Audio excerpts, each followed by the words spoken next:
I'm Riley, 28 years old, living in Austin, Texas.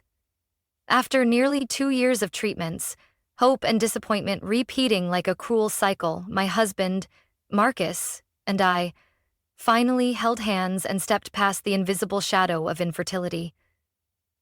When that pregnancy test showed 2 lines, I stood frozen in the bathroom for almost 5 minutes. My hands were trembling, my heart racing, and before I knew it, tears were streaming down my face. This baby means everything to us. It's the result of countless days of patience, silent pain in clinic rooms, and the answer to all those nights I wondered if I still had the strength to hope. But alongside the happiness was an ever-present fear. I had lost 2 babies before. That kind of loss feels like being torn apart, piece by piece, and I swore to myself I wouldn't let it happen again. This time, we chose silence. No social media posts, no sharing with friends, not even my parents or my sister. Victoria knew a thing. Some might call me selfish or overly cautious.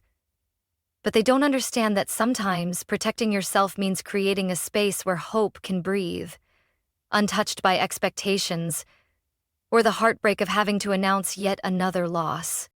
My family is the typical loud, boisterous American type. My parents, the Hendersons, find any excuse to throw a party. Even if the neighbor's dog learns to shake hands, that's reason enough to invite the whole block for a celebration. And Victoria?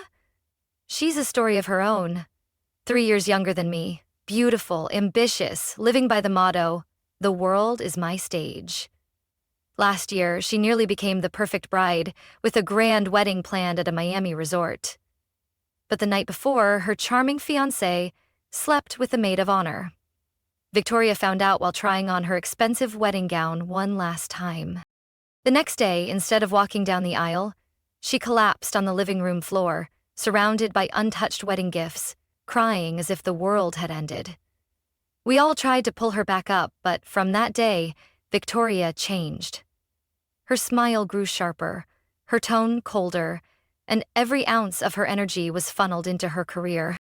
So when Victoria was promoted to department director at the city's largest financial firm, she immediately planned a lavish party. My parents called me 3 times in one morning, their voices buzzing with excitement as if she had just won an Olympic gold medal.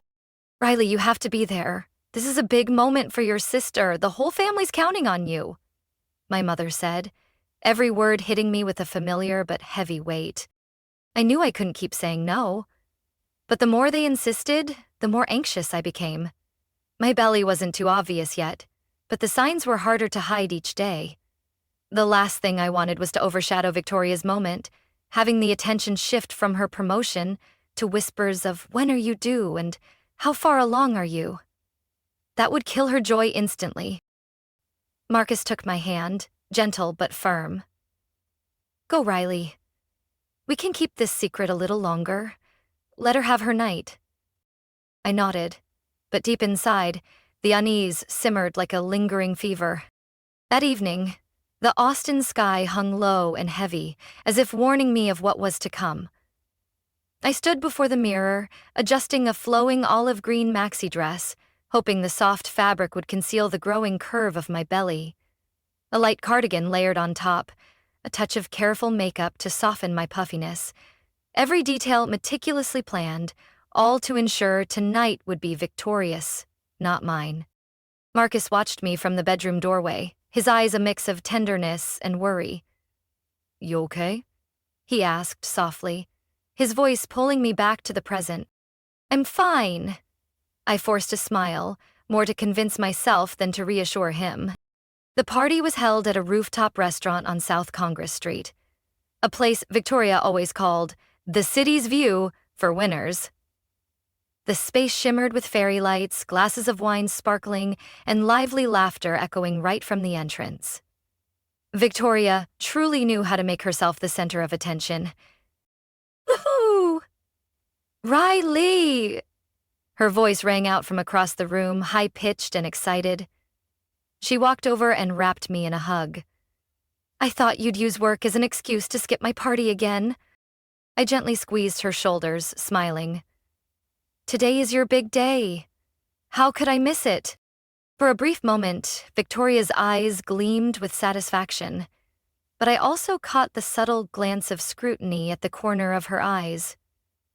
Still, she said nothing more and quickly pulled me into the crowd, where glasses were raised in celebration. Throughout the evening, I stayed within my safe zone, moving slowly, choosing discreet corners, avoiding tight hugs or overly curious stares. Marcus kept a careful distance, close enough to watch over me, but discreet enough not to draw attention. I thought I was doing a decent job until I ran into Aunt Beth. Aunt Beth, my dad's sister, was a sharp and outspoken woman in her 50s, sometimes blunt to the point of being tactless. In the family, she was famous for her so-called sixth sense, reading people's faces like open books. Tonight, that talent would be my downfall. Riley, you've filled out, haven't you? She tilted her head, narrowing her eyes as she examined me. But not the usual weight gain. Your skin's glowing, your eyes are sparkling. Come on, tell me, what are you hiding under that flowy dress? I froze, my fingers tightening around my glass of lemonade. A dozen ways to deflect popped into my head, but before I could say a word, Aunt Beth's hand lightly touched my stomach. Her eyes widened for a few seconds. Then, without missing a beat, she burst out laughing. Oh my goodness, Riley! I knew it! Congratulations, sweetheart! This should have been announced at the start of the party. My face burned hot. I quickly grabbed her hand, lowering my voice. Aunt Beth, please, keep this to yourself. Tonight is Victoria's night. I don't want to take that away from her. But telling Aunt Beth that was like asking the wind to stop blowing. She simply patted my cheek, grinning ear to ear. Honey, the family's been waiting for this longer than the day Marcus proposed. Don't be selfish and keep this joy all to yourself. I watched helplessly as Aunt Beth dove into the crowd, my heart pounding so loud it drowned out the music. And then, the moment I dreaded came crashing down. Everyone, may I have your attention for just a moment? Aunt Beth's voice boomed through the microphone, slicing through the lively atmosphere. I have some wonderful news to share. Riley, where are you, darling? All eyes turned toward me. I felt every stare, every whisper, and among them, Victoria's cold, piercing gaze hit me like a blade straight to the chest. My beloved niece, Riley, is expecting a baby, Aunt Beth announced proudly, as if reading out lottery numbers. For a brief second, the room held its breath. Then, an explosion of applause, cheers, and congratulations swept over me. Arms wrapped around me, questions flew, bright eyes shining with excitement. Everything I had tried so hard to avoid now crashed down on me all at once. Marcus's hand found mine, gripping it tightly, his eyes filled with worry and sympathy. But what weighed on me the most was seeing Victoria standing alone in the corner, her glass of red wine tilted slightly, the liquid glistening like spilled blood under the warm lights. Her smile twisted into something heartbreakingly brittle. I knew, from that very moment, the party was no longer hers. I'd barely managed to break free from the circle of relatives showering me with congratulations when I saw Victoria slip out to the balcony, the wine in her hand tilted precariously, a dark red streak glistening under the soft glow. No one needed to tell me what to do. I knew I had to follow her. Give me a moment, Marcus, I whispered, weaving my way through the crowd down the hallway leading outside. The glass doors slid open, greeting me with a sharp gust of cold air, a stark contrast to the warmth inside. Victoria stood there, her hand resting on the railing, eyes gazing into the distance where Austin's flickering lights danced. Hearing my footsteps, she spoke first, her voice raspy. So you finally found a way to make everyone talk about you, even on my night. I took a deep breath, swallowing the lump in my throat. Victoria, this isn't because of me. I told Aunt Beth not to say anything. You know very well I didn't want to steal your moment. Oh, really? She let out a dry laugh, turning to face me, her eyes glinting with a cold sharpness. You wore that oversized dress, lurking in the corner like you were waiting for someone to notice your little secret. Don't play innocent with me, Riley. I know you too well. Her words sliced through me like a cold blade. What are you trying to say? You think I wanted this to happen? You've always been this way. Victoria stepped closer, her voice lowering but cutting like a razor. You got married before me.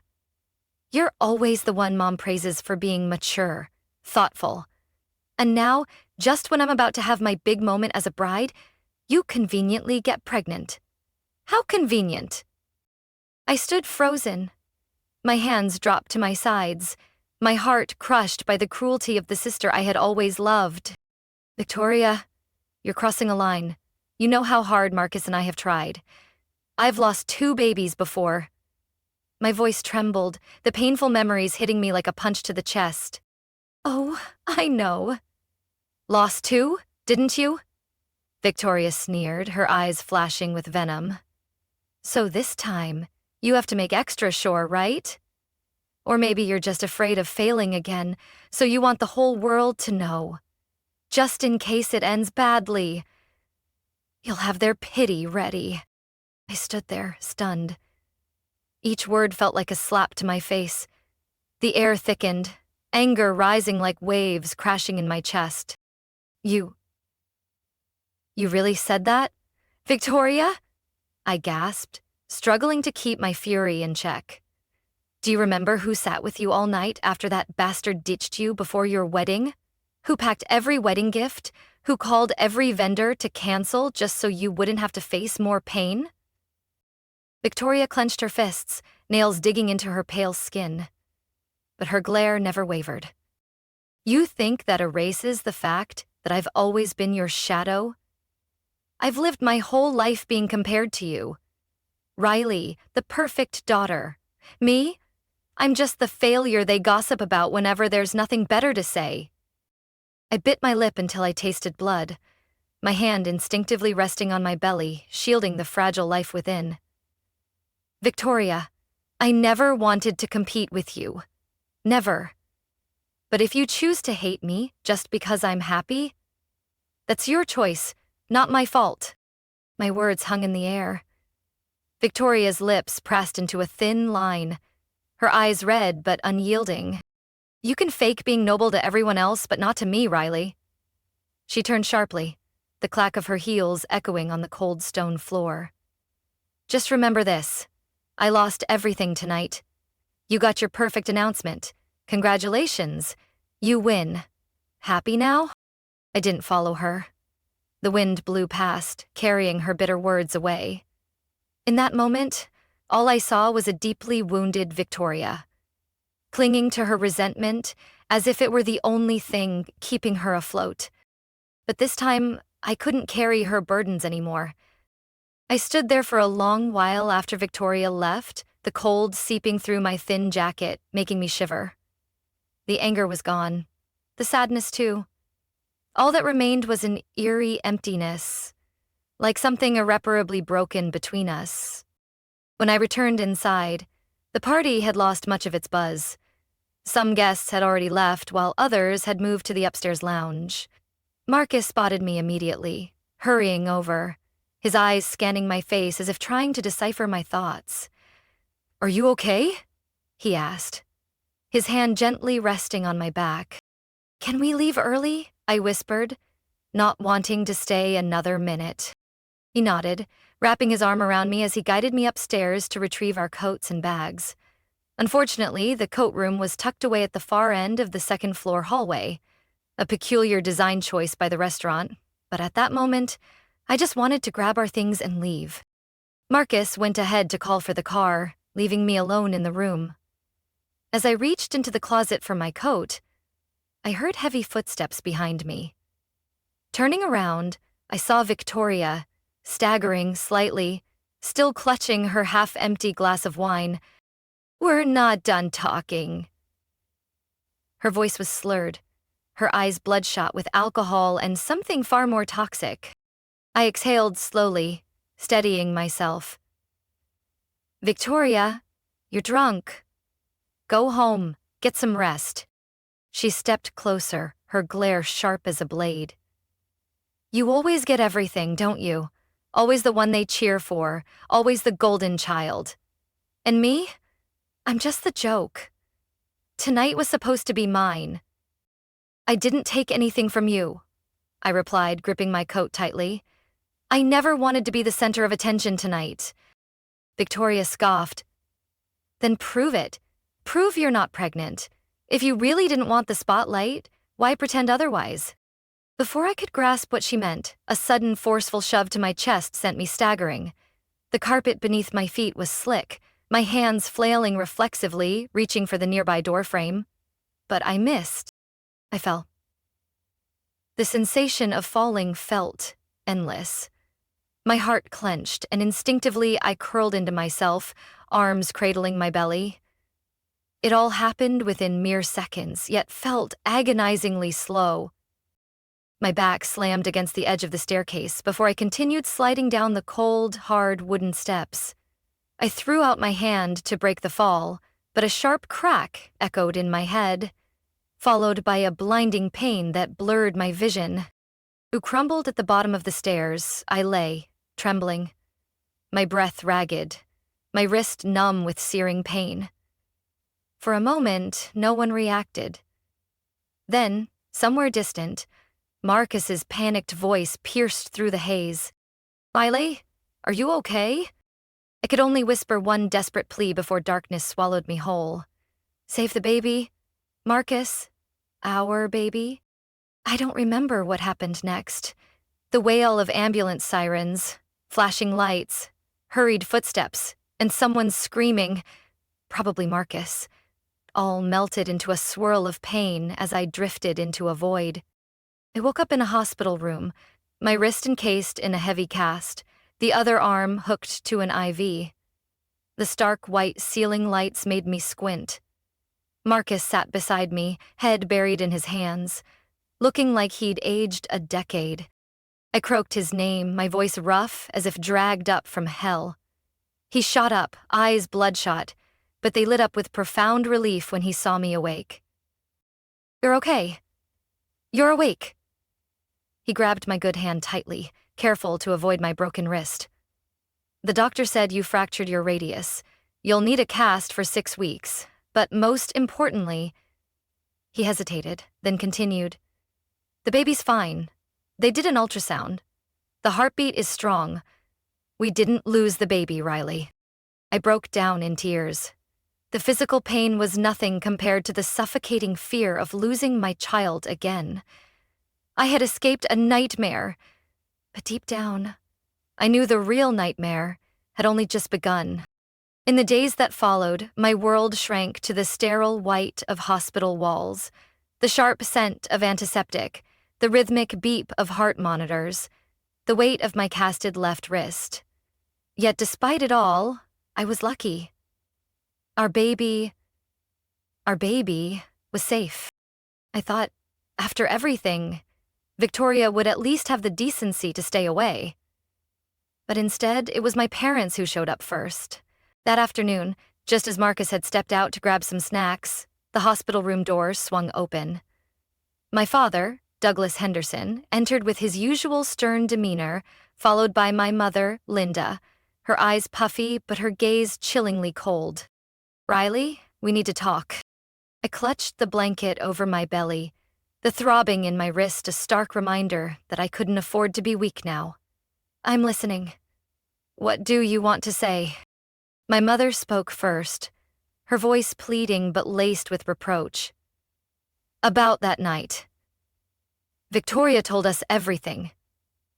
She had too much to drink, lost control.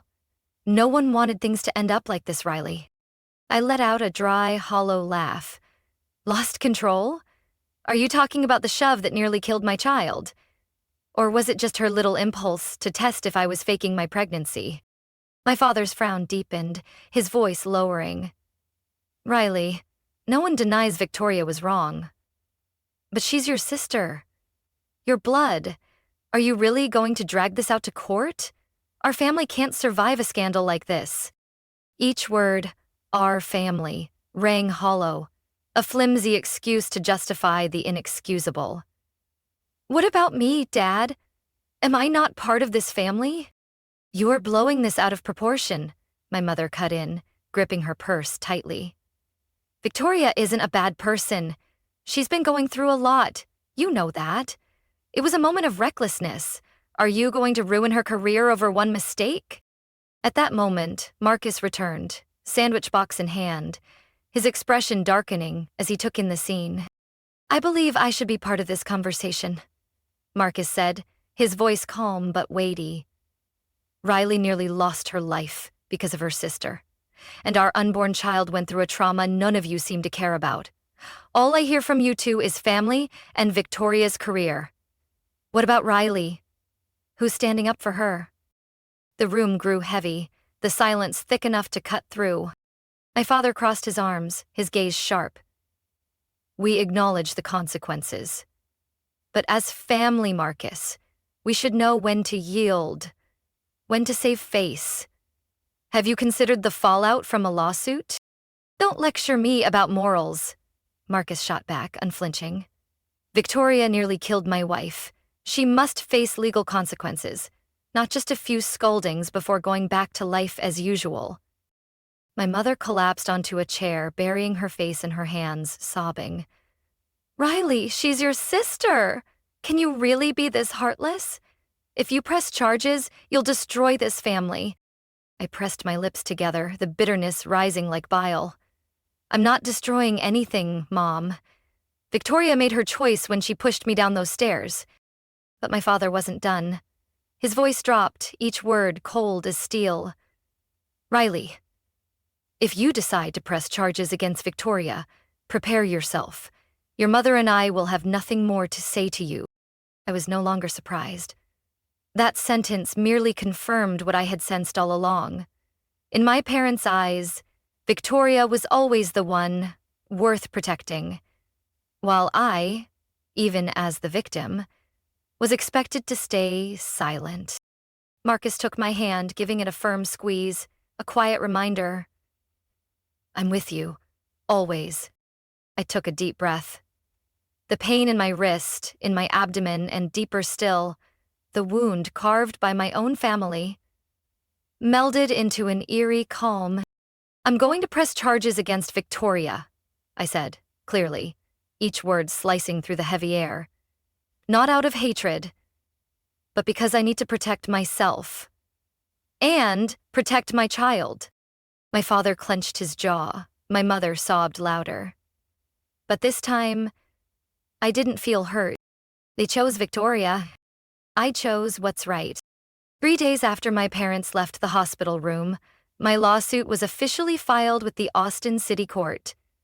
Signing those documents didn't feel like I had imagined. There was no satisfaction, no triumph, just a crushing weight. But also, for the first time, a sense of standing up for myself, fully. You did nothing wrong, Riley. Marcus gave my hand a gentle squeeze as we exited the lawyer's office. The truth can be harsh, but it needs to be spoken. I remained silent. My father's words echoed in my mind. If you press charges against Victoria, this family is done with you. But this time, I wouldn't allow myself to waver. News of Victoria being taken in for investigation spread faster than I expected. One afternoon, while resting at home, I received a call from Aunt Beth, the very person who had unwittingly put me in that awkward spotlight at the party. Victoria, are you sure you want to take this so far? She asked bluntly. Victoria is more fragile than you think. She's falling apart. I closed my eyes, exhausted. Aunt Beth, I'm not the one taking this anywhere. Victoria did that herself. If I stay silent, who's going to protect me and this baby? Aunt Beth sighed but said nothing more. The call ended in suffocating silence. 3 weeks later, the court's preliminary ruling came out. Victoria wasn't jailed but was sentenced to 1 year of probation, ordered to pay for all my medical expenses, and mandated to attend 6 months of compulsory counseling. Most importantly, she was issued a restraining order, keeping her at least 300 feet away from me and my child. I thought my parents would finally step back after everything. But no, they clung to the same excuse, that mental health struggles were the reason for Victoria's actions. "She's been depressed since the canceled wedding, Riley," my mother choked out over the phone. "What she did was terrible, I admit. But she needs help, not public humiliation." "And what about me, Mom?" I shot back. "Have you ever considered how I felt, nearly losing my baby? Being pushed down the stairs by my own sister over a petty jealousy?" My father interjected, his voice colder than steel. "You're blowing this out of proportion. Every family has conflicts. Victoria confessed. She apologized. What more do you want? Would you only be satisfied if she ends up in jail?" "No, Dad," I replied, each word as heavy as stone. "I want Victoria to face real consequences, to truly understand that no one gets to hurt others and walk away with just a simple, 'sorry.'" Marcus sat beside me, silent but steady, his grip on my hand an unwavering anchor amidst the storm. My mother broke down in sobs as if she were the true victim. "You'll regret this, Riley. The whole family will turn their backs on you because you're pushing your own sister down this path." I didn't respond. There was nothing left to say when the truth had been twisted so completely. I quietly hung up, feeling an unexpected sense of relief, far stronger than any hollow justification they could offer. On the day of Victoria's sentencing, I didn't show up. Not because I was avoiding it, but because, for the first time, I had no desire to see those pleading, accusatory looks from the people I once called family. After the hearing, Aunt Beth called me again. This time, her tone was different. No scolding, no pleading. "Riley, no matter what, I'm proud of you for doing the right thing." I smiled faintly, unable to hide the bittersweet ache. "You know, Aunt Beth, that's something I always thought would come from my parents." In the days that followed, texts and calls from my parents grew sparse. Marcus spent more time with me, preparing for the arrival of our child. He repainted the nursery, meticulously perfecting each trim, as if scrubbing away the lingering pain with every soft color. I realized then, family isn't just blood. Family is who stands by you when the world turns its back. As for Victoria, she was now facing the consequences of her own actions. And this time, there was no one left to shield her. My son was born on a chilly March morning when the tail end of winter still lingered over Austin. It was a moment I'll never forget, the sound of his first cry echoing through the delivery room, a tiny yet thunderous symphony that wiped away the remnants of those dark, exhausting months. Marcus held my hand, his eyes red but glowing with a light I knew I had been waiting for my entire life. Pure, unfiltered happiness. "Welcome to the world, little man," he whispered, and in that moment, I knew I was exactly where I belonged. We named our son Ethan. 3 days later, just as Marcus and I brought Ethan home, with the gentle beeping of his heart monitor still filling the nursery, a loud knock rattled our front door. I knew immediately it wasn't the neighbors. Marcus opened the door. Standing on our porch were my parents. My mother held an oversized gift basket filled with newborn items, tags still intact. My father stood behind her, gripping a bottle of wine and a large stuffed bear, both painfully out of place in this moment. "Riley!" My mother's voice was unnaturally cheerful, as if the past 4 months of threats, tears, and Victoria's court case had never happened. "We heard you had the baby, so we had to come right away. Your father said we couldn't miss this special day as new grandparents." Marcus positioned himself firmly in the doorway, unmoving. His voice wasn't loud, but every word was razor-sharp. "I think you should leave." My father frowned, while my mother looked past Marcus, pleading. "Riley, darling, let's not make this harder. Today is a happy day. You had Ethan. The family should be together. Let's put the past behind us. Holding Ethan close, I looked at them through the window. My son stirred, his tiny hand wrapping instinctively around my finger. That fragile grip reminded me of one thing. I would never allow anyone to hurt my family again. I already gave you both a chance. Marcus's voice deepened.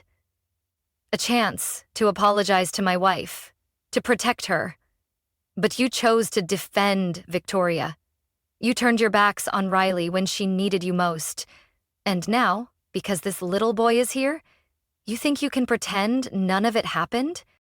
My father's grip tightened on the gift basket, his lips pressed into a hard line. Our grandson was just born. Marcus, you have no right to keep us from seeing him. Marcus laughed, a dry, bitter sound. Wrong, Mr. Henderson. This is my home, my family, and I have every right to decide who gets to walk through that door. My mother's face flushed, her voice rising. Riley, you've been silent this whole time. Are you really going to let your husband insult your own parents like this? I stepped forward, cradling Ethan tighter against my chest. The pain from my surgery still throbbed, but my steps had never felt steadier. I've held my tongue long enough, Mom. But when your daughter nearly dies, and you choose to protect the one who hurt her, it says everything. You call me heartless for pressing charges against Victoria? Have you ever stopped to consider who was truly heartless when she pushed a pregnant woman down the stairs? My mother's face drained of color, but she wasn't done yet. Victoria is getting therapy. She's changed, Riley. You can't throw away the whole family over one mistake. I'm not throwing anyone away, I said calmly. I'm choosing to protect myself, to protect Ethan. I won't let him grow up in a family where hurting others is just a mistake to be overlooked. Marcus silently placed his hand on my shoulder. We've thought this through, Mr. and Mrs. Henderson. If you continue to intrude on our family's peace, I'll file for a restraining order. That statement hit like thunder. My father's eyes narrowed. My mother stood frozen, her lips trembling but speechless. I knew this was the harshest blow. All their lives, they believed they had the right to step into their children's lives whenever they pleased. But not this time. I'm asking you both to leave, now, Marcus said firmly. And don't come back. They stood there for a few more seconds, disbelief etched across their faces. Then my father turned sharply, my mother stifling her sobs as she followed. The gift basket and stuffed bear were left abandoned on the doorstep. Without a word, Marcus bent down, picked up the basket, and quietly set it beside the trash bin by the garage. The door closed behind him, softly but with finality. I held Ethan close, my eyes blurred with tears, but my heart felt astonishingly light. My family, my real family, was right here, in this small house. And everything else could stay outside that door forever. The next morning, before the early sunlight had a chance to dry the dew on the porch, Marcus had a security team installing cameras around the house. I stood by the window, holding Ethan in my arms, watching him meticulously check every blind spot, every frame on his phone screen, with his usual caution. We can't control what others think, but we can control who gets to be in our lives, Marcus said, answering the question I hadn't even voiced. I nodded. For the first time in months, this house truly felt like ours. No more fake sympathy, no more late-night phone calls filled with pressure. Just the three of us, small but enough to be called a family. That afternoon, while Marcus rocked Ethan to sleep in the glider, I stepped into the backyard. The lavender pots I'd planted during my pregnancy were still blooming, soft and resilient. I sat down, gently brushing my fingers over the petals, letting their delicate texture calm my heart. It had been a long journey, from enduring in silence to finally facing the truth. There were times I feared I was being too harsh for drawing clear lines with my own family. But no. Sometimes love needs boundaries. Victoria chose to push me out of her life with her own actions. My parents chose to turn their backs when I needed them most. And for the first time, I chose to put myself and my little family above the so-called obligations that had chained me for so long. No more threats of being disowned. No more crocodile tears under the guise of family ties. Now they were just distant echoes behind a door firmly closed. That night, as we soothed Ethan to sleep, Marcus pulled me close, his voice deep but warm. I know you never wanted it to come to this, but you did the right thing, Riley. You stood up, not just for yourself, but for our child. I rested my head on his shoulder, listening to Ethan's steady breathing from the cradle beside our bed. Each breath was a reminder that this peace was earned through choices that were anything but easy. The next morning, my phone notified me that the security system was fully activated. A simple message, yet it meant more than 1,000 reassurances. Your home is protected. I smiled. Yes, this wasn't just a house. It was a home. A fortress Marcus and I had built together, despite the fractures caused by blood ties. The days that followed passed in simple, yet fulfilling routines. No more accusatory messages, no more malicious gossip. Somehow, my family learned to keep their distance. Maybe out of fear, maybe out of pride, but that didn't matter anymore. We invested our time where it mattered most. Lazy mornings watching Ethan stretch, peaceful afternoons laughing at his attempts to babble, "Dada, mama." That's what I wanted to protect. One day, Marcus asked me, "Do you think your parents will ever truly understand?" I simply shook my head. That's not important anymore, Marcus. What matters is that I understand who deserves to stay and who needs to be let go. We didn't need to say anything more. This isn't a story of revenge, nor a plea for recognition from those who never valued me. This is a story about learning to stand tall and protect what truly matters. Peace, self-respect, and the family I chose. Riley's story isn't just a tale of betrayal by blood, but a brave journey of setting boundaries with toxic relationships. In real life, many endure pain out of obligation, forgetting that true family is where respect and safety exist. Riley chose to protect herself and her child, even at the cost of temporary loneliness. But that choice brought lasting peace, a lesson in self-worth and the true meaning of family. What do you think about Riley's decision? Was she too harsh, or was it a necessary step to protect her little family? Leave your thoughts in the comments below and don't forget to follow the channel for more meaningful life stories like this one.